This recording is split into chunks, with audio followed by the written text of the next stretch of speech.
Tired of guessing your stock levels or overselling products? In this video, I'll show you how to use Shopify's powerful inventory management tools to keep perfect track of your stock and never miss a sale. Welcome back to Guide with Samuel. Good inventory management is the backbone of a smooth-running e-commerce business. Shopify provides built-in tools to help you stay on top of your stock effortlessly. Let's get your inventory organized. First, let's understand the core concept: inventory tracking.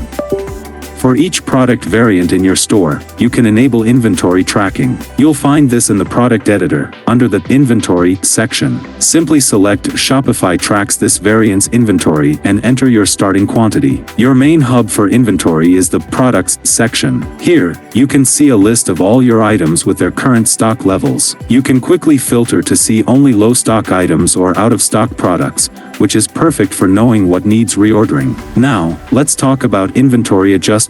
When you receive new stock from a supplier, you don't need to edit each product manually. Instead, use the Add Inventory feature on the product page to increase the count in bulk. Similarly, if you have damaged goods, you can adjust the quantity down, and Shopify will keep a record of the reason. A crucial pro tip: set up low stock alerts. In your Shopify notification settings, you can enable alerts that will email you when a product's inventory drops below a certain number you specify. This gives you plenty of time to reorder before you actually run out. Finally, if you have multiple locations, like a warehouse and a retail store, Shopify lets you assign inventory to each location. This allows you to track stock across your entire business and fulfill orders from the most efficient location. And just like that, you're running a tight ship. Proper inventory management saves you from headaches and lost sales. If this guide helped you get organized, please give it a like. What's the biggest inventory challenge you faced? Share your story in the comments below.